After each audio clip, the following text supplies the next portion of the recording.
राधे राधे दोस्तों। Science special class जो Bhagirath batch के अंतर्गत चल रही है उसमें आप सभी का स्वागत है। हम लोग बात कर रहे थे किस पे कि अपना बल और न्यूटन के गति के नियम पर। कल की क्लास में उस पे बात की थी कि बल क्या है। आज हम बल के आगे की बात, जड़त्व क्या है, इनर्शिया क्या है। जड़त्व को इंग्लिश में बोलते हैं इनर्शिया। तो इनर्शिया क्या है और न्यूटन के गति के नियम कौन कौन से हैं और क्या होता है। तो ये टॉपिक आज का बहुत इंपॉर्टेंट होने वाला है सेशन, क्योंकि न्यूटन के गति के नियम से जरूर पूछा जाता है, जरूर। इसलिए आप लोगों को हमारे इस सेशन को बिल्कुल ध्यान से समझना है और इसका आनंद लेना है। एक बच्चा कल कमेंट कर रहा था कि सर नोट्स कैसे बनाएं। तो हम आप बच्चों को बता दें कि ये जो हमारी पीपीटी जो है ये बहुत जबरदस्त तरीके से चित्रात्मक रूप से डिटेल में बनी हुई है। आप ऐसा कर सकते हैं कि इनके शॉर्ट नोट्स बना सकते हैं, इनके शॉर्ट नोट्स बना सकते हैं। वो शॉर्ट नोट्स किस में बनाएंगे, कैसे बनाएंगे, वो हम आपको बता दें कि सबसे पहले तो हम जो कंटेंट आपको समझाते हैं इसको आप इत्मीनान से समझा करो। इसके बाद जब हमारा कोई टॉपिक जैसे ओवर होता है, अभी हम जड़त्व की बात करेंगे तो जड़त्व ओवर होगा, तब जो हम एक नई स्लाइड लेंगे उसमें लिखेंगे कुछ जड़त्व के बारे में। जितना समरी होगा इसका जड़त्व का सारांश होगा, वो हम जो महत्वपूर्ण पॉइंट होंगे वो हम नोट करेंगे उसमें। तो आपको करना यही है कि वो जो हम नोट करते हैं उसको ही आप शॉर्ट नोट समझो, तो उसी को आपको भी नोट कर लेना है। बातों को अच्छे से समझना है और वही जो नोट्स मैंने दिए, मैंने नोट किए यहाँ नई स्लाइड लेके, उसी को आप नोट करते जाइए। यही आपके शॉर्ट नोट्स हो जाएंगे, ये आपके लिए बहुत यूजफुल होंगे। ठीक है, तो बात करते हैं आज जड़त्व पे। अब अपनी क्लास जो है वो जड़त्व पे बात करेगी। ठीक है, तो जड़त्व के प्रकार, प्रकार की बात तो तब आए जब कल ये देखो बल के प्रकार पे बात हो चुकी थी। हैं तो जड़त्व के प्रकार, प्रकार पे बात तो तब आए जब आप जानो कि आखिर जड़त्व होता क्या है, इस शब्द का अर्थ क्या है जड़त्व। तो सबसे पहले आपको बता दें कि जड़त्व क्या है। किसी पिंड की अपनी विराम अवस्था या एक समान गति में किसी परिवर्तन का विरोध करने की प्रवृत्ति जड़त्व कहलाती है। क्या मैंने बोला, दो शब्द यहां महत्वपूर्ण है, एक तो विराम अवस्था और दूसरा शब्द है गति, एक समान गति, और तीसरा शब्द है इसके परिवर्तन का विरोध। यानी कि या तो वस्तु विराम में हो चाहे वस्तु एक समान रूप से गतिशील हो, उसकी इन अवस्थाओं का जब विरोध, इन अवस्थाओं में परिवर्तन का जो विरोध करता है, परिवर्तन का जो विरोध करता है, उस गुण को हम जड़त्व कहते हैं। सीधे और सरल शब्दों में आप कह दें किसी वस्तु की स्थिर अवस्था या एक समान गति अवस्था के परिवर्तन का जो विरोध करने वाला है, जो उसमें परिवर्तन नहीं होने देता है, उसको हम जड़त्व कहते हैं। देखिए, जैसे ये आपका है क्या कि कोई वस्तु है, मेरे पास यहाँ ज्यादा वस्तुएं तो है नहीं, तो मैं ऐसे दिखाता हूं। ये वस्तु है तो ये विराम अवस्था में है, विराम अवस्था में है। अब ये अपने आप से गति क्यों नहीं कर रही है, क्योंकि इसमें अपने आप से गति इसलिए नहीं कर रही कि इसमें परिवर्तन होने का विरोध होता है। अपना आप तो छोड़ो, यदि तुमने थोड़ा बहुत फोर्स भी लगा दिया तब भी ये क्या करेगा, थोड़ा बहुत लगाइए मामूली सा, तब भी ये अपनी विराम अवस्था में ही रहना चाहेगा। तो इसमें ये गुण है कि हम विराम में हैं तो हम विराम में रहना चाहते हैं, हम विराम को परिवर्तित नहीं होने देना चाहते। विराम में तुम परिवर्तन करोगे तो उसका हम विरोध करेंगे, तो इस गुण को हम जड़त्व कहेंगे। अच्छा, जैसे ये यहाँ पे फैन चल रहा है, फैन घूम रहा है, घूम रहा है, घूम रहा है तेजी से, अब मान लो कि ये घूम तो बिजली की वजह से रहा, वो एक अलग मुद्दा है, लेकिन फिलहाल घूमता हुआ फैन एक निकाय है। तो ये निकाय अपनी गति अवस्था में है, तो ये गति में ही रहना चाहता है जब तक। अब लेकिन यदि हम इसको रोकना चाहेंगे, थोड़ा सा बल लगा के यदि हम रोकना चाहें, तो ये इसके रोकने का विरोध करेगा, ये इसको रोकने नहीं देगा। तो इस गुण को हम, इसको भी जड़त्व कहेंगे। अब आप कहोगे कि गति में है तो वो गति से बदलता नहीं है, गति को नहीं चेंज करना चाहता, वो गति में रहना चाहता। और विराम में है तो वो विरामी में रहना चाहता। तो बिल्कुल ये जड़त्व तुम्हारे अभी प्रकारों में हम बताएंगे। तो जड़त्व कुछ ऐसे भी होते हैं जो गति को गति में रहने देना चाहते हैं, और कुछ ऐसे भी होते हैं जो जड़त्व स्थिर कोई चीज है तो उसको स्थिर रहने देना चाहते हैं। फिलहाल यहां समझो, यह किसी वस्तु के द्रव्यमान से संबंधित, जो वस्तु में इस अवस्था में परिवर्तन का जो विरोध करने का गुण है, ये क्यों होता है? ये वस्तु के द्रव्यमान के कारण होता है, द्रव्यमान से संबंधित है। जिसमें अधिक द्रव्यमान वाली वस्तुओं का जड़त्व अधिक होता है। जो ज्यादा भारी होंगी उनका जड़त्व ज्यादा होगा। चाहे वो विराम में हो तो गति में लाने के लिए वो विरोध ज्यादा करेंगी गति का, यदि गति में है तो वो विराम में आने का विरोध ज्यादा करेंगी, वो विराम में नहीं आने देंगी। कब? जब उनके अंदर मास ज्यादा होगा, द्रव्यमान ज्यादा होगा। क्लियर है? अब जड़त्व के 3 प्रकार बताए गए। एक तो विराम जड़त्व। कौन सा जड़त्व? विराम जड़त्व, यानी कि रेस्ट ऑफ इनर्शिया। जड़त्व को इंग्लिश में कहते हैं इनर्शिया, तो रेस्ट ऑफ इनर्शिया। दूसरा गति जड़त्व, यानी कि इनर्शिया ऑफ मोशन, ठीक है, यानी कि इनर्शिया ऑफ रेस्ट, दूसरा इनर्शिया ऑफ मोशन। तीसरा दिशात्मक जड़त्व, यानी कि इनर्शिया ऑफ डायरेक्शन। तो यदि आपको इंग्लिश में ज्यादा बेहतर समझ में आता है तो इंग्लिश वर्जन देखते रहिए, और हिंदी में समझ में आता है तो हिंदी में देखते रहिए। आपको ये भाषा की दिक्कत नहीं आएगी हमारी इन पीपीटीज में। आपको ये लगेगा कि जिस भाषा में आप सहज होंगे उसमें पढ़ सकते हैं। जड़त्व क्या है, एक बार रिपीट करते हैं। तो जड़त्व क्या है? तो जड़त्व किसी वस्तु का विराम अवस्था या गति अवस्था का में परिवर्तन का विरोध करने का गुण जड़त्व है। ये किससे संबंधित है? तो ये द्रव्यमान से संबंधित है। जिन वस्तुओं में मास ज्यादा होता है उनमें जड़त्व ज्यादा होता है, जिन वस्तुओं में मास कम होता है उनमें जड़त्व कम होता है। जड़त्व 3 प्रकार के होते हैं। एक तो विराम जड़त्व, दूसरा गतिक जड़त्व, तीसरा दिशात्मक जड़त्व। अब आगे बढ़ते हैं, अब एक एक को समझेंगे। विराम जड़त्व क्या है? इसे किसी पिंड की विराम स्थिति में भी किसी परिवर्तन का विरोध करने के गुण के रूप में परिभाषित किया जाता है। यानी कि कोई वस्तु जो है वो विराम में है, रुकी हुई है, और वो रुकी रहना चाहती है, गति में नहीं जाना चाहती, गति का विरोध कर रही का है। अभी वो रुकी है तो रुकी रहना चाहती है। तो इस गुण को क्या कहते हैं? विराम जड़त्व कहते हैं। क्या कहते हैं? विराम जड़त्व। उदाहरण है कपड़ा डस्टिंग करते समय धूल के कणों का नीचे गिर जाना। देखिए यहाँ इमेज नंबर 1 में आप देख पा रहे होंगे, एक जेंटलमैन है, बच्चा है सॉरी, वो ये कपड़ा टॉवेल है, टॉवेल में धूल के कण है, डंडे से ये पीट रहा है तो धूल के कण क्या हो रहे हैं? नीचे गिर रहे हैं। क्यों नीचे गिर रहे हैं? क्योंकि जब धूल के, जैसे टॉवेल में धूल के कण है, अब डंडा लगता है तो डंडा ये कोशिश कर, डंडे के बल की वजह से टॉवेल तो गति में आ जाती है, वो मोशन में आती है, लेकिन धूल के कण कहते हैं कि हम रेस्ट में थे तो हम तो रेस्ट में रहेंगे यार, हम मोशन में काहे आ जाएं। वो इस गति का विरोध करती है और कंबल का या इसका टॉवेल का साथ छोड़ के नीचे गिर जाते हैं। क्योंकि टॉवेल की तो मजबूरी है, क्योंकि उस पर फोर्स लग रहा है, एक्सटर्नल फोर्स, बाहरी बल, डंडे से मारा जा रहा है टॉवेल।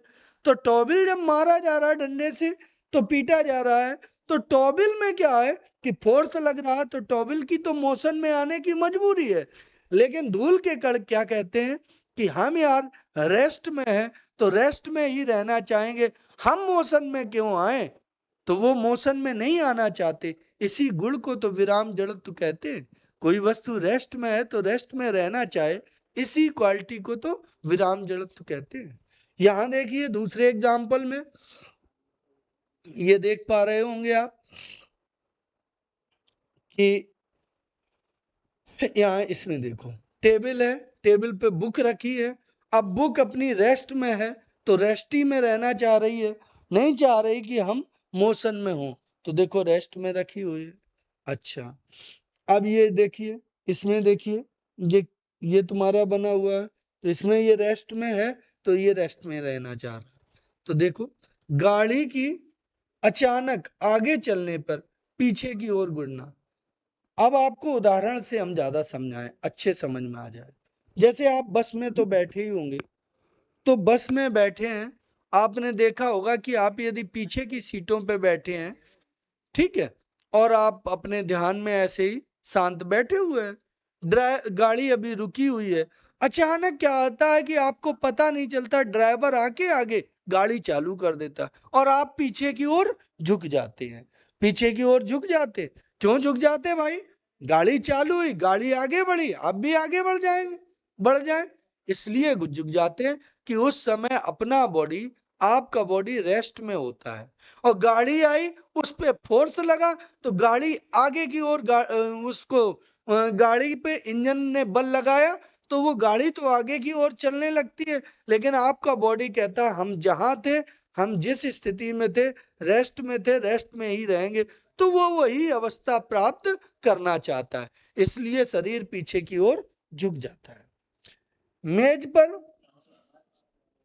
ये देखो ये चित्र दिया है गाड़ी वाला, ठीक है, गाड़ी अचानक चल दी और ये देखो सवारी पीछे की ओर खिसक रही है, खिसक रही। यहाँ खड़ा था बंदा, ये मोबाइल ऐसे चला रहा था, देख रहे होगे इमेज नंबर 2 में, मोबाइल ऐसे चला रहा था और गाड़ी एकदम चल दी और ये पीछे की ओर खिसक गया। क्यों? क्योंकि ये विराम में था और इसको गति में लाया तो ये गति का विरोध कर रहा है, इसीलिए इसका नाम विराम जड़त्व है। ऐसे ये है कि मेज पर पड़ी किताब तब तक स्थिर रहेगी जब तक कि कोई बाहरी बल उस पर परिवर्तन ना करे। ये रखी है तो रखी रहेगी जब तक कि कोई बाहरी बल उस पर परिवर्तन ना करे। अब आता है गतिक जड़त्व। गतिक जड़त्व यानी कि इनर्शिया ऑफ मोशन। ये क्या है? इसे किसी पिंड की एक समान गति की स्थिति में भी मैं किसी भी परिवर्तन का विरोध करने के गुण के रूप में परिभाषित किया। कोई वस्तु है एक समान वेग से जा रही है, एक समान चाल से चल के रह गई, अब वो ना अपनी चाल को कम करना चाहती ना ज्यादा, वो चल के रह गई है तो चल के रह गई। लेकिन यदि तुम परिवर्तन करना चाहोगे तो वो उसका विरोध करेगी। ये भी गाड़ी वाले एग्जाम्पल से समझाते हैं। जैसे बस में आप बैठे हैं, किस पे बैठे हैं? बस पे आप बैठे हैं और बस गतिशील है, चल रही है, आप भी चल रहे हैं। आपको लग रहा है कि आप नहीं चल रहे, क्योंकि आप तुलना किससे कर रहे हैं? बस के अंदर की वस्तुओं से। तब तक आपको लग सकता है कि आप नहीं चल रहे, लेकिन आप यदि बस के बाहर की चीजों को देखेंगे तो आपको लगेगा कि हाँ ये दुकान देखो पीछे छूट गई, ये पेड़ देखो पीछे छूट गया, ये पेड़ देखो पीछे छूट गया, तो आपको पता चलेगा कि हम चल रहे। यानी कि चलती हुई बस में आप बैठे हैं तो आप भी बस के साथ साथ गतिमान। अचानक क्या होता है कि ब्रेक लगा देता है ड्राइवर।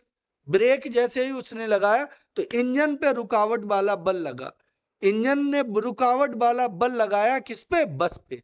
तो बस तो रुक गई, बस की मजबूरी है, उस पे तो फोर्स लग रहा, तो बस तो रुक गई, लेकिन आपका शरीर कह रहा है कि हम गति में हैं तो गति में रहेंगे, आप आगे की ओर झुक जाएंगे। वो बात अलग है कि फिर आप क्या करेंगे? अपने शरीर को, अपनी मांसपेशियों को मैसेज देंगे कि नहीं बैलेंस में आओ, तो आप एफर्ट लगाएंगे और बैलेंस में आ जाएंगे। यदि आप एफर्ट ना लगाएं, आपको जानकारी ना हो, आप सो जाए वहां पे, तो आपने देखा होगा जब आप सो जाते हैं तो कैसे लड़खड़ा जाते हैं, आगे गिर जाते हैं, आगे वाली सीट से कबू कबू मत्था तुम्हारा टकरा जाता है। तो मत्था ये काहे टकरा जाता है? क्योंकि आपका बॉडी गति में था तो वो गति में रहना चाह रहा था और गाड़ी पे ब्रेक लग गए तो गाड़ी स्थिर हो गई, लेकिन बॉडी गति में ही रहना चाहता था। लेकिन वो टकरा जाते हैं जैसे ही आपको होश आ जाता, आप अपने आप को फोर्स लगा के मांसपेशियों पे अपने को बैलेंस कर लेते हैं। तो उम्मीद करते हैं बात समझ में आई होगी। तो जब बस गति में हो, अचानक ब्रेक लगा दिया जाए तो यात्री आगे की ओर बढ़ जाते हैं, आगे की ओर झुक जाते हैं। ये देख पा रहे होंगे इमेज में, सीट में बैठे हैं जनाब, टैबलेट लिए और अचानक ब्रेक लग गए तो ये सीट से देखो आगे की ओर झुक गए। तो यही सिचुएशन आपकी बनती है। तो ये आपका कारण क्या है कि उस समय जब आपकी गाड़ी गति में थी तो आपके पास गतिक जड़त्व तो था, लेकिन गाड़ी पे ब्रेक लग गया तो आपका गतिक जड़त्व के कारण आप गति में रहना चाह रहे थे आगे। ये आ जाओ। अब जड़त्व के तीसरे प्रकार में आ जाओ, दिशा का जड़त्व। इसे किसी पिंड की गति की दिशा में परिवर्तन का विरोध करने से परिभाषित है। दिशात्मक जड़त्व किसे कहते हैं? जब दिशा में परिवर्तन हो, भाई दिशा में तुम किसी में जा रहे लेकिन उसमें बदलाव हो, तो उस वजह से वो बदलाव का विरोध कोई चीज करे तो उसको हम दिशात्मक जड़त्व कहते हैं। तुमने देखा होगा घूम पे गाड़ी चलती है, घूम पे ऐसे घुमावदार टर्न आता है, ये देखो टर्न दिख रहा है इमेज में, ऐसे घुमावदार टर्न आता है तो अपने आप ऐसे लुढ़क जाते हो तुम, ठीक है, लुढ़क जाते हो, क्योंकि जैसे गाड़ी गति में थी तो तुम तो उसी दिशा में चलना चाह रहे थे जिधर गाड़ी पहले से थी, लेकिन अब वहां घुमाव है तो घुमाव की दिशा में आप जब जा रहे होते हैं तो आप उसके विरोध में बल लगाते हैं, ठीक है। तो ये दिशात्मक जड़त्व है।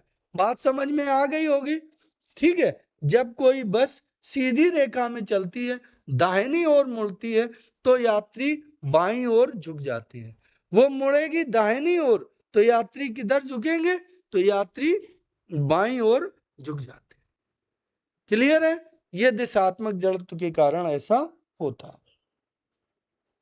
नेक्स्ट बात आती है, अब बहुत महत्वपूर्ण सेक्शन जो हमने बताया था कि सबसे महत्वपूर्ण बात जो है वो अब यहां से चालू होती है।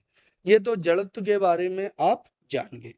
अब जड़त्व के बारे में जानने से पहले आपको हम बता दें कि जैसे जो बच्चे ये बात करते हैं कि शॉर्ट नोट्स कैसे बनाएं, तो अब यहाँ पे हम जड़त्व के लिए एक टॉपिक बता रहे हैं, शॉर्ट नोट्स कैसे बनाना है, कितना लिखना है, ठीक है। तो आपको लिखना है, सबसे पहले आप जैसे लिखना है आपको जड़त्व, ठीक है, इनर्शिया। तो जड़त्व क्या है? अवस्था परिवर्तन का विरोध करने वाला गुण जड़त्व कहलाता है। अवस्था ही तो परिवर्तन होता है, कभी स्थिर अवस्था का विरोध होता है, कभी गति अवस्था का। तो अवस्था, या ऐसे कह दो विराम मावस्था, ब्राह्मावस्था, या एक साथ एक समान गति अवस्था, समान गति अवस्था के परिवर्तन करने परिवर्तन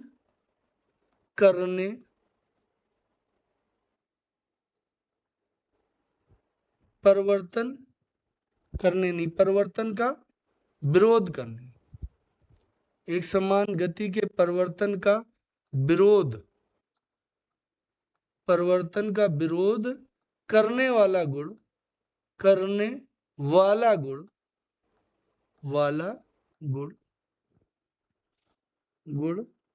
कौन जड़त्व कहलाएगा।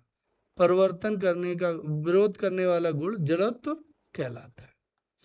ये आपने जैसे नोट कर लिया, ठीक। अब प्रकार, तो आप जड़त्व के 3 प्रकार लिख लेंगे। कौन से? हाल ऐसे प्रकार की बनाओ हेडिंग। पहला प्रकार विराम जड़त्व, ठीक है। दूसरा प्रकार गतिक जड़त्व, गति का विरोध हो रहा तो गतिक जड़त्व, ठीक है, जड़त्व। और तीसरा प्रकार है दिशात्मक दिशात्मक जड़त्व। ठीक है। अब जैसे विराम जड़त्व का एग्जाम्पल जैसे चाहिए, तो विराम जड़त्व के जब एग्जाम्पल पे बात करोगे तो क्या एग्जाम्पल होंगे, तो देखो इसके एग्जाम्पल है, वही कंबल से पीटने पर धूल के कणों का नीचे गिर जाना, कंबल से पीटने पर धूल के कणों का नीचे गिर जाना, कणों का नीचे गिर जाना। ठीक है। एक आध एग्जाम्पल और लिख लो, एक एग्जाम्पल और लिख लो। ठीक है। ऐसे ही इसका हम एक बताए देते हैं, एक ये विराम जड़त्व का ये लिख लेना कि गाड़ी जब अचानक रुकी हुई गाड़ी अचानक चल देने पर यात्रियों का पीछे झुक जाना। अब गतिक जड़त्व में बात करोगे तो गतिक जड़त्व में क्या है, तो इसमें क्या है, चलती हुई गाड़ी का ब्रेक लगाने पर यात्रियों को आगे झुक जाना। गतिमान गाड़ी में ब्रेक लगाने पर यात्रियों का आगे झुक जाना, यात्रियों का आगे झुक जाना, आगे की ओर आगे झुक जाना। ठीक है। अच्छा, तीसरा का एग्जाम्पल क्या होगा, तो तीसरे का एग्जाम्पल होगा दिशात्मक जड़त्व, कि बस के मोड़ने पर, मोड़ पर गाड़ी के मुड़ने पर, विपरीत से मोड़ पर गाड़ी के दाईं ओर मुड़ने पर, दाईं ओर मुड़ने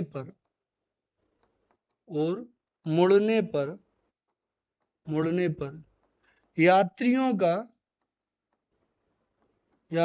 का बाईं ओर मुड़ जाना। दाईं ओर गाड़ी मुड़ेगी तो यात्री किधर मुड़ जाएंगे, बाईं ओर मुड़ जाना। तो ये आप ऐसे अपने शॉर्ट नोट्स खुद से आप बना सकते हो। तो ये जो बच्चा कल कमेंट कर रहा था कल की क्लास में कि सर शॉर्ट नोट्स कैसे बनाएं, तो ये काम आपको हमारी स्लाइड्स जो है कंटेंट है उसमें पढ़ के, यहाँ हम समझाए दे रहे हैं उसके बाद पढ़ो और ये आपको नोट करना। आपने ये कमेंट किया, मुझे अच्छा लगा कि आप सेंसिटिव हैं, आप पूरे शिद्दत से समझना चाह रहे हैं, जानना चाह रहे हैं। तो हम अब ऐसा करेंगे कि कुछ पॉइंट हम भी लिखते जाया करेंगे। ठीक है। तो ऐसे, तो ये जड़त्व के बारे में इतनी बातें आपकी जरूरी थी, वो हमने बताया। अब आगे बढ़ते हैं, अब बात करते हैं हम न्यूटन के गति के नियम से। यहां से इंपॉर्टेंट सेक्शन चालू है। ठीक है। तो न्यूटन के गति के नियम, तो 1687 में न्यूटन ने क्या किया कि प्रिंसिपिया मैथमेटिका फिलोसफी नेचुरलस, ये पुस्तक का नाम है, कौन सी, प्रिंसिपिया मैथमेटिका फिलोसफी नेचुरलस में गति के अपने 3 नियम प्रतिपादित किए। असल में होता क्या है, ये हमें पुस्तक का नाम डालने की जरूरत इसलिए पड़ी कि कभी कभी क्या है कि प्रतियोगियों को प्रतियोगिता से बाहर करने के लिए बोर्ड ऐसे क्वेश्चन डाल देता है जो कि कहे जाते कि हाँ सिलेबस में भी है लेकिन किसी ने पढ़े भी नहीं होते हैं, तो वो उलझाऊ। अब जैसे न्यूटन के गति के आगे से नियमों पे तो चर्चा सभी करेंगे, लेकिन ये एक पुस्तक का नाम डाल दिया कि न्यूटन की किस पुस्तक में, गति के नियमों का, तो फिर वहां पे आपका पेपर उनके हिसाब से तो पढ़े हुए सिलेबस से है लेकिन आपका मैच नहीं करेगा। इसलिए हमने कोई भी चीज छूटे नहीं, इसलिए ये हमें जो टीम ने दिया है, हमने बताया पिनेकल वालों ने, तो बहुत शानदार चीज दी है कि आपको एक एक बात नोटेड मिलेगी। तो अब आते हैं न्यूटन के गति के नियम। तो कैसे, ऐसे मौलिक सिद्धांत जो गतिशील वस्तुओं के व्यवहार का वर्णन करते हैं। ये न्यूटन ने ऐसे नियम दिए जो हर गतिशील चीज में लागू होते हैं। जितनी भी दुनिया में गतिशील चीजें होंगी उनमें लागू होंगे। अब आप कहो कि सर दुनिया में सब चीजों पे तो लागू नहीं होते, ये तो आपकी बात गलत है। तो बिल्कुल बात सही है कि ये जो हम कह रहे हैं, बात कह गए कि दुनिया में हर चीज नहीं, दुनिया की हर गतिशील चीज में लागू नहीं होंगे। कौन सी गतिशील चीजों में लागू होंगे, वो चीज आपको समझनी है। तो वो चीज हम आपको बता दें, दो होते हैं फ्रेम, एक जड़त्वीय फ्रेम और एक अजड़त्वीय फ्रेम। उनकी चर्चा आगे की गई है। तो ये जड़त्वीय फ्रेम में लागू होते हैं। जड़त्वीय फ्रेम के अंतर्गत जो चीजें गतिशील होंगी उनमें न्यूटन के गति के नियम काम करेंगे। अजड़त्वीय फ्रेम जहां होगा उसमें जब चीजें गतिशील होंगी तो न्यूटन के गति के नियम लागू नहीं होंगे। मुद्दा आपके पास ये है कि अजड़त्वीय फ्रेम क्या होता है। तो ये जड़त्वीय अजड़त्वीय फ्रेम को हम बाद में जानेंगे, पहले न्यूटन के गति के नियमों को पहले समझते हैं। तो न्यूटन ने गति के 3 नियम दिए। कितने नियम दिए? 3। ये कौन कौन से 3 नियम है? देखो, पहला नियम क्या है? ये फर्स्ट लॉ है, पहला नियम, प्रत्येक वस्तु स्थिर अवस्था में रहती है, स्थिर अवस्था में हो या सीधी रेखा में एक समान गति से चले, एक समान गति से तब तक चलती रहती है जब तक कि उस पर कोई बाहरी बल उपस्थित ना हो, या इसमें दिया गया बाह्य बल उसकी उपस्थिति परिवर्तन ना कर दिया जाए, बाह्य बल द्वारा उसकी उपस्थिति परिवर्तन ना कर दिया। तुम सीधे शब्दों में शॉर्टकट रास्ते से चलो। सीधे शब्दों में हम कहें न्यूटन का प्रथम नियम क्या है? तो न्यूटन का प्रथम नियम कहता है कि कोई वस्तु स्थिर है तो वो स्थिर ही रहना चाहती है, और यदि वो एक समान वेग से सीधी रेखा में गति कर रही है तो वो सीधी रेखा में गति करती रहना चाहती है। और कब तक? जब तक कि उस पर कोई बाहरी बल ना लगाया जाए, उसके अंदर खुद के निकाय पे कोई चाहे कोई बल लगे, उसका इंटरनल फोर्स खूब लगे। यदि वो गति में है तो वो गति में रहना चाहेगी, स्थिर है तो वो स्थिर रहना चाहेगी जब तक कि उस पर बाहरी बल ना लगे। इस नियम को, यह नियम थोड़ा सुना सुना इसलिए लग रहा है कि यही परिभाषा जड़त्व से संबंधित थी। जड़त्व में क्या था कि किसी वस्तु का वह गुण जो वस्तु को स्थिर अवस्था में है तो स्थिर में ही रखना चाहता है, गति में है तो गति में ही रखना चाहता है, परिवर्तन का विरोध करता है, उस गुण को क्या कहते हैं? जड़त्व।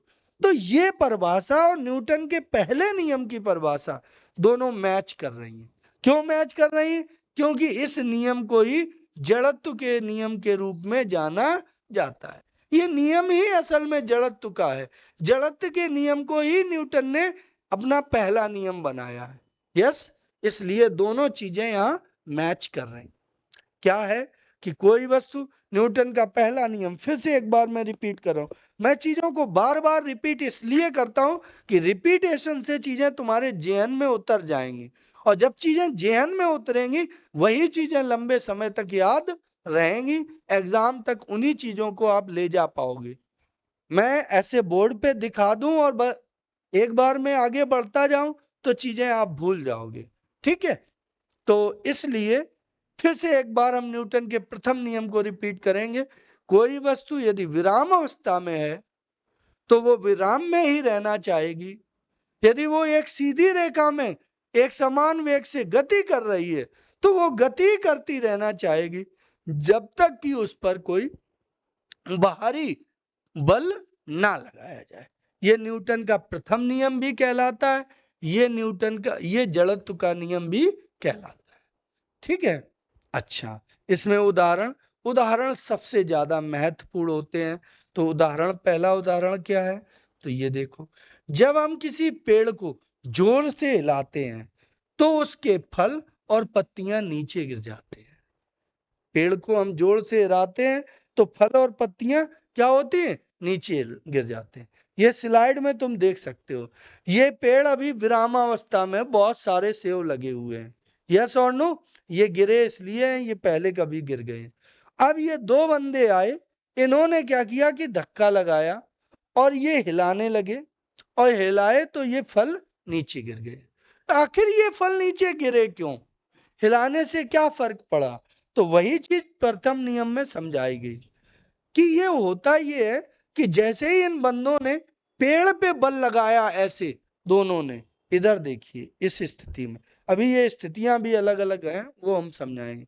जैसे इस स्थिति, तीसरी इमेज में देखो, पेड़ पे बल लगाया दोनों ने, तो पेड़ पे बल लगा तो पेड़ पर मजबूरी हो गई फोर्स की, बाहरी फोर्स लगा, दोनों एक ही दिशा से लगा रहे हैं तो पेड़ पे एक बाहरी फोर्स लगा, और बाहरी फोर्स लगा तो पेड़ के मोशन में आने की मजबूरी हो गई।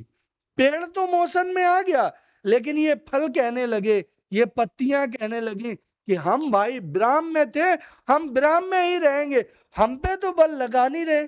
ये लोग क्या पर्टिकुलर किसी फल पे बल लगा रहे, नहीं, पर्टिकुलर किसी पत्ती पे बल लगा रहे, नहीं, ये तो पेड़ की इसमें तने में बल लगा रहे। तो ये पत्तियां और ये फल ये कहते हैं कि तुम पे बल लग रहा तो तुम मोशन में आओ, लेकिन हम विराम में थे तो हम विराम में ही रहना चाहेंगे। अर्थात वो इस पेड़ की डालियों का साथ छोड़ देते हैं, और इन्हें पता नहीं कि जैसे ही डालियों का साथ हम छोड़ेंगे हमें कोई दूसरा बल गपक लेगा। वो कौन सा बल है, वो गुरुत्वाकर्षण बल। इन्होंने पेड़ की डालियों का साथ छोड़ा और गुरुत्वाकर्षण बल ने इन्हें पकड़ के नीचे खींच लिया। तो ये फिर कहाँ आ जाते हैं, नीचे आ जाते हैं। कुछ समय के लिए इन्हें गति में रहना ही पड़ता है, रहना पड़ता है, लेकिन बाद में खैर ये स्थिर अवस्था को प्राप्त कर। मुझे लगता है न्यूटन का प्रथम नियम आप बेहतर समझ गए होंगे। उदाहरण देखिए, जब हम किसी पेड़ को हिलाते हैं तो फल और पत्तियां नीचे गिर जाती। ऐसा इसलिए होता है क्योंकि प्रारंभ में फल और पत्तियां विराम स्थिति में थी, और जैसे ही पेड़ तेजी से हिलाया जाता है तो पेड़ इधर उधर गति करने लगता है, लेकिन यह बल पत्तियों और फलों पर कार्य नहीं करता, और वे जड़त्व के कारण विराम अवस्था में ही रहने की कोशिश करती हैं। इसलिए फल और पत्तियां पेड़ का साथ छोड़ के नीचे गिर जाती। पूरी बात स्पष्ट हो गई। तो ये आपका एग्जाम्पल हो गया न्यूटन के प्रथम नियम का।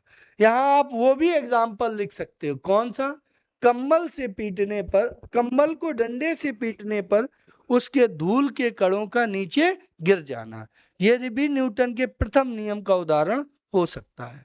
यस, न्यूटन के प्रथम नियम के वो भी उदाहरण हो सकते हैं कौन, कि गाड़ी स्थिर अवस्था में थी और अचानक ड्राइवर ने एक्सीलेटर लिया और बढ़ा दिया तो तुम पीछे की ओर झुक जाते हो, वो भी इसका उदाहरण हो सकता है। न्यूटन का वो भी नियम कि गाड़ी तेज चल रही थी और आप बैठे गाड़ी में जा रहे थे, अचानक ब्रेक लगाए तो पूरा आपका बॉडी आगे की ओर झुक गया, ये भी जड़त्व के नियम में ही आ जाएगा। यानी कि जड़त्व के ऊपर जो हमने उदाहरण तीनों बताए हैं, चाहे वो दिशात्मक जड़त्व का हो, चाहे विराम जड़त्व का हो, चाहे गति जड़त्व का, वो न्यूटन के प्रथम नियम में उदाहरण वो हो जाए। यस और नो, समझ में आया, क्योंकि न्यूटन का प्रथम नियम जड़त्व का ही नियम है, तो वो उदाहरण उसमें काम कर जाएंगे। अच्छा, अब यहाँ पे एक चीज समझिए, दूसरी बात जो समझाना चाह रहे वो समझिए।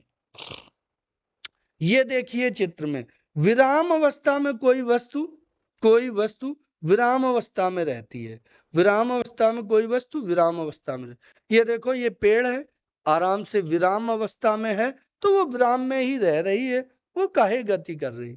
इन्होंने बल लगाया है, ये इधर धक्का दे रहा है, ये इधर, बल तो लगा है गुरु, लेकिन यहाँ बल में कुछ कमी है।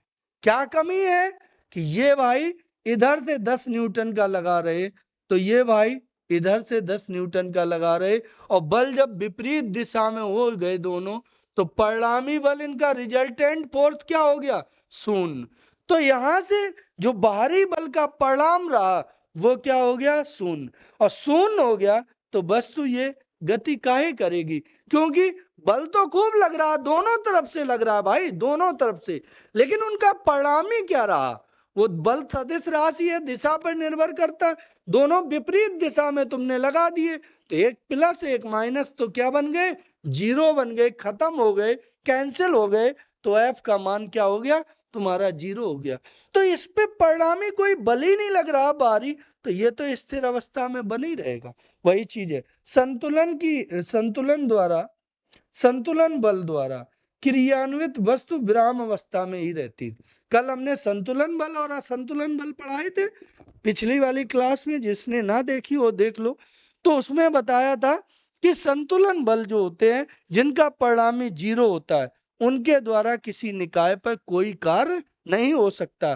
तो ये परिणामी इनका ये विराम में है तो विराम में रहे। हाँ, यहाँ पे ये दिमाग लगा गए 10 न्यूटन दोनों एक ही तरफ से लगने लगे, तो 10 + 10 एक ही दिशा में होंगे, दोनों प्लस प्लस तो 20 बन गए जाके। तो अब इस पे परिणामी बल जैसे 20 न्यूटन लग रहा है, तो इस पे बाहरी बल 0 नहीं है। यहाँ पे F does not equal to 0, तो यहाँ पे बल लग रहा है, तो ये पेड़ गति में होगा, तो ये इसके फल कहेंगे कि हम विराम में थे, विराम में ही रहना चाहेंगे। इसके फल इस पेड़ की शाखाओं का साथ छोड़ दें। यानी कि असंतुलन बल द्वारा गति और दिशा दोनों बदल जाती है। ठीक, अब न्यूटन का दूसरा नियम।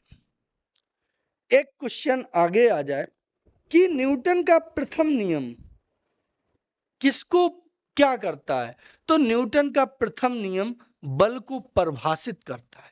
न्यूटन का प्रथम नियम बल को परिभाषित करता है। ये अभी हम तुम्हें आगे चल के जब समरी बताएंगे इसकी, तो वो पॉइंट हम नोट करा देंगे। अच्छा, न्यूटन के अब गति का दूसरा नियम क्या है? दूसरा नियम ये कहता है किसी पिंड के संवेग परिवर्तन की दर, कोई पिंड है उसके संवेग में परिवर्तन की दर उस पर लगाए गए बल के अनुक्रमानुपाती होता है। यह बल की दिशा में कार्य करता है। संवेग परिवर्तन किधर कार्य करता? बल की दिशा में, और संवेग परिवर्तन की दर बल के अनुक्रमानुपाती होती है। इसको हम एक एग्जाम्पल से तुम्हें समझाते हैं। एक बात हम तुम्हें बताना चाहते हैं, आप समझिएगा।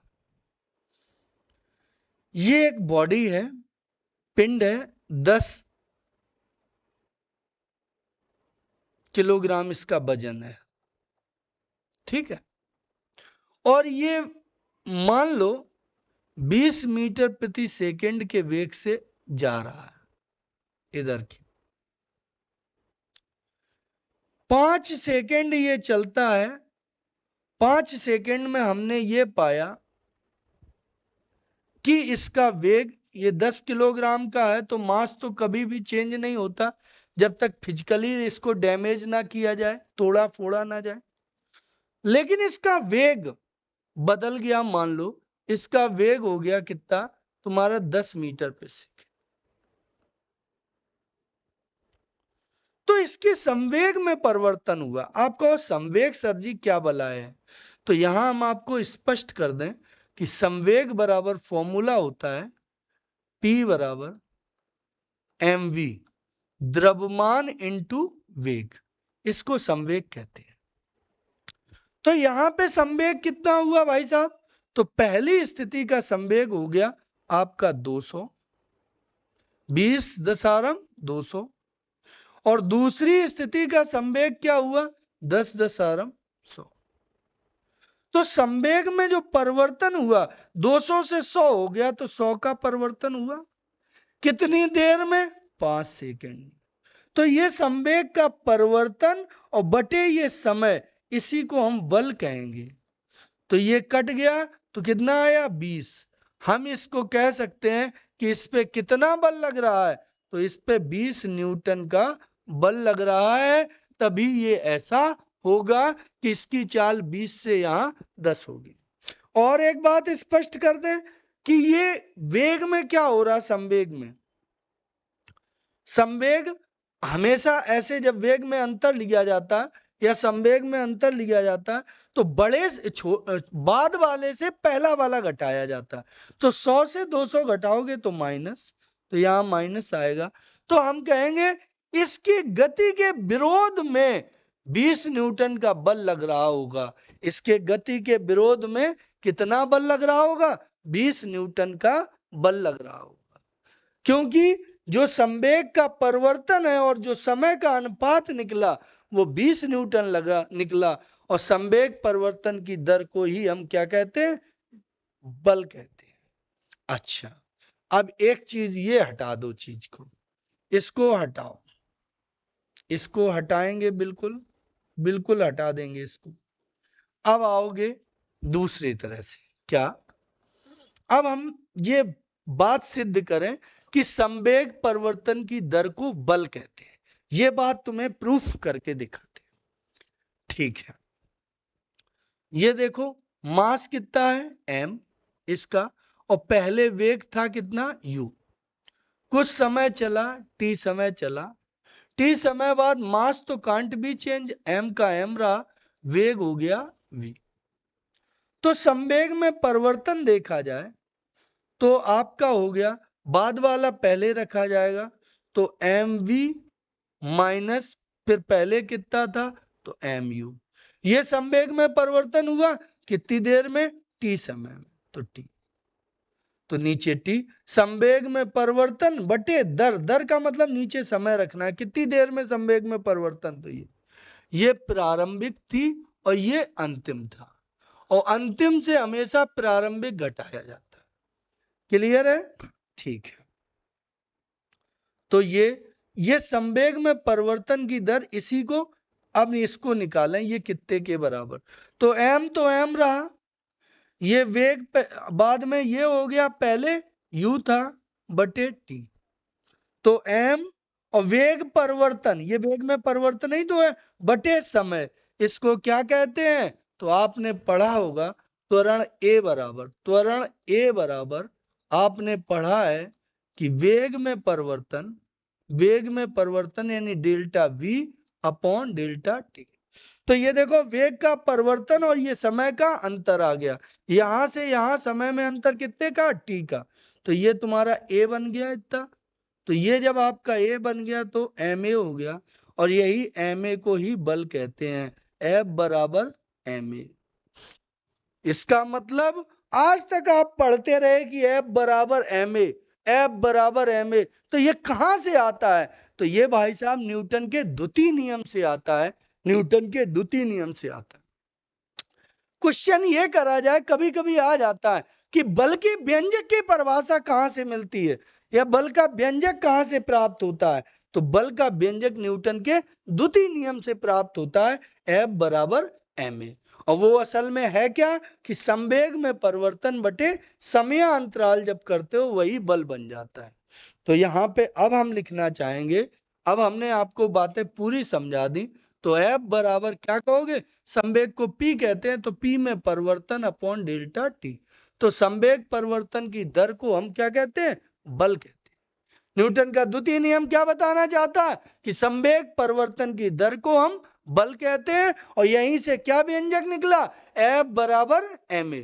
तो क्वेश्चन आ जाए कि व्यंजक की उत्पत्ति कहां से होती? बल के व्यंजक की, तो न्यूटन के द्वितीय नियम से होती है। अब उदाहरण समझो इसके, यदि किसी इमारत से के ऊपर से दो पत्थर, एक हल्का दूसरा भारी, गिराया जाए, तो जमीन पर मौजूद व्यक्ति के भारी पत्थर की तुलना में हल्का पत्थर पकड़ना आसान होगा। हल्का पत्थर पकड़ना आसान होगा क्योंकि पिंड का द्रव्यमान एक महत्वपूर्ण पैरामीटर है जो उसकी गति बल के प्रभाव को निर्धारित करता है। अब आपका हल्का क्यों पकड़ना आसान होगा, इसको इस बातों से समझो चाहे ना समझो, यहां हम आपको उदाहरण से भी ये बात स्पष्ट करें।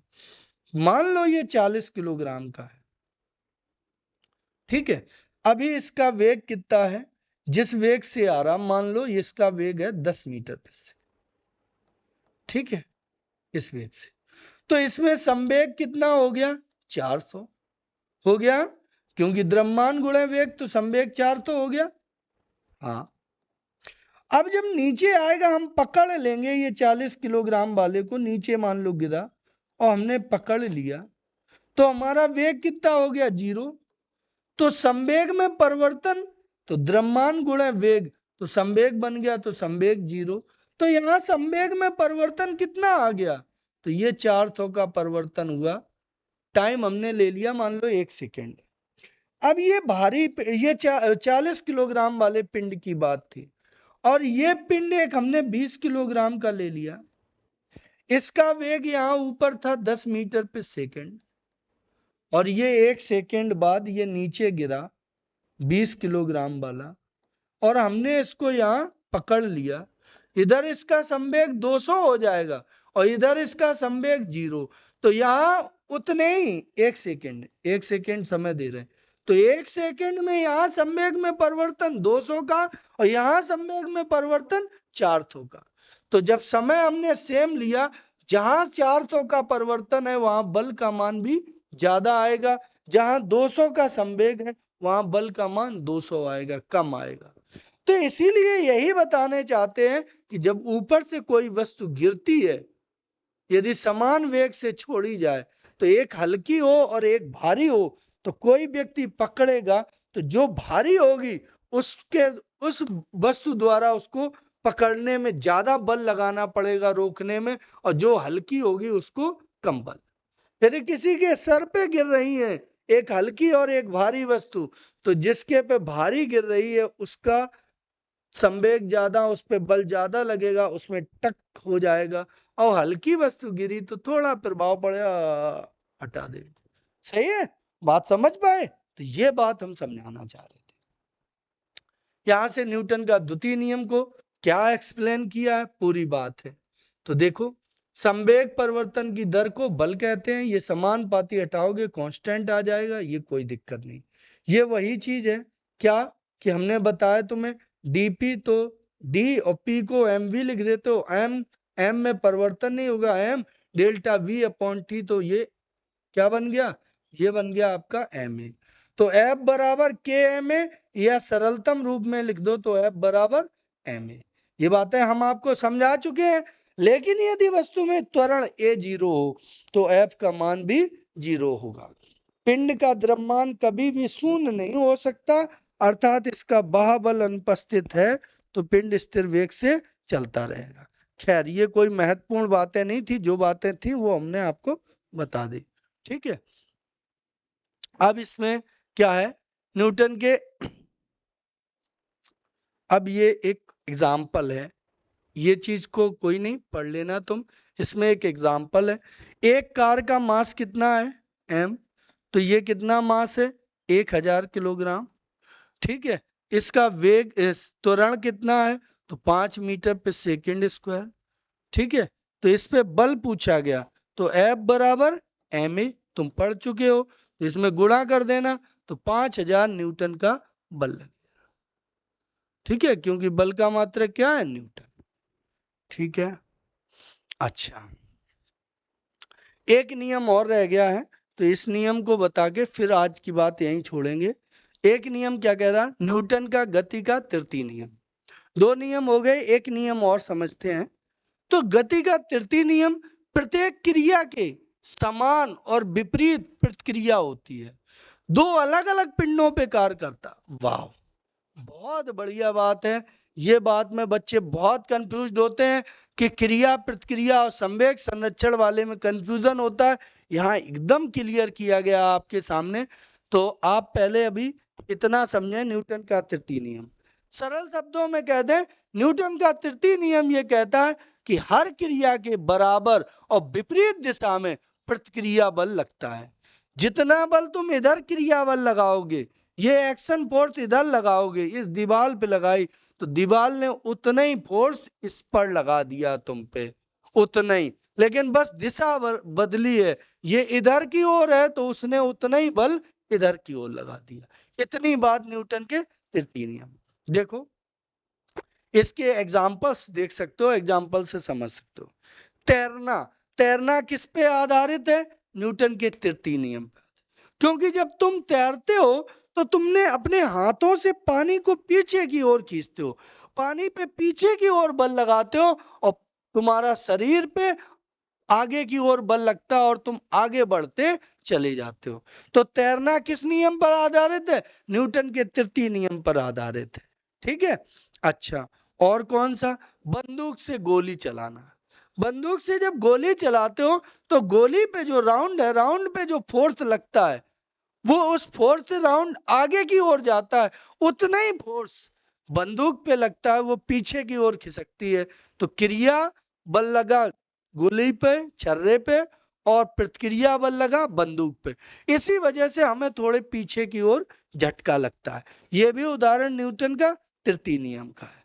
अच्छा, नाव नाव से जब तुम नाव पे जाते हो, गए हो कभी, तो नाव से तुम जब किनारे पे कूदते हो तो तुम एक फोर्स भरते हो, बल लगाते हो अपनी शरीर पे बाहर की कूदने की, और उतना ही बल नाव पे लगता है कहाँ की ओर, पीछे की ओर। और नाव आपने देखा होगा, जब आप किनारे से नाव पे कूदोगे तो आप तो आगे किनारे पे गिरोगे, लेकिन नाव उतने ही बल से पीछे हट जाएगी।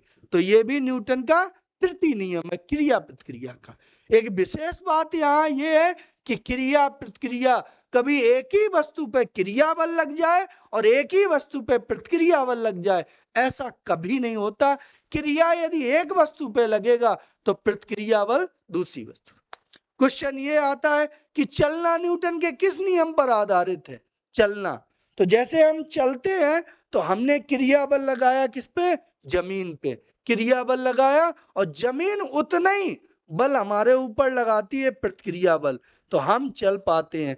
यदि मान लो हम क्रिया बल लगाएं, जैसे दलदल में हम पैर रखें, तो हमने तो क्रिया बल लगा दिया नीचे की ओर, हमारा भार तो नीचे की ओर लग रहा है, लेकिन दलदल ऊपर की ओर उतना ही बल नहीं लगा पा रहा, अर्थात हम दलदल में चल नहीं सकते। तो चलना न्यूटन के किस नियम पर आधारित है? तो न्यूटन के तृतीय नियम पर। नाव से कूदने पर नाव के पीछे हटना न्यूटन के तृतीय नियम, चलना न्यूटन के तृतीय नियम, और तुम्हारा बंदूक से गोली चलाने पर पीछे की ओर झटका लगना न्यूटन का तृतीय नियम। ठीक है, और तुम्हारा ये जो है कौन, तैरना, तैरना न्यूटन के तृतीय नियम। तो ये सब उदाहरण न्यूटन के तृतीय नियम पे हैं। अब इसके बाद संवेग की बात है। न्यूटन के ये तीनों नियम हमने समझा दिए, इनका समरी आज नहीं करेंगे, इनका सारांश बताएंगे, इनका शॉर्ट नोट्स आज नहीं बनाएंगे, बताएंगे जब कल का हमारा लेक्चर होगा उसमें एक बार इसको समराइज कर देंगे, इसका सारांश पूरा शॉर्टकट नोट्स बना देंगे, तो वो आप नोट कर लीजिएगा। आज इस स्लाइड को आप पढ़िए पूरे को अच्छे से, ठीक है, समझिए, कल उसका शॉर्ट नोट्स बनाएंगे। ठीक है, इसके बाद टॉपिक को आगे करेंगे, कल का टॉपिक और भी इंटरेस्टिंग है। ठीक है, लेकिन टाइम हमारा ज्यादा हो गया है, तो आज की क्लास हम लोग इतना ही रखते हैं। आप लोग इतनी मेहनत से पढ़ रहे हैं, ईश्वर से यही प्रार्थना करते हैं कि ईश्वर आपको आपके लक्ष्य तक जरूर पहुंचाए। थैंक यू, धन्यवाद, जय हिंद।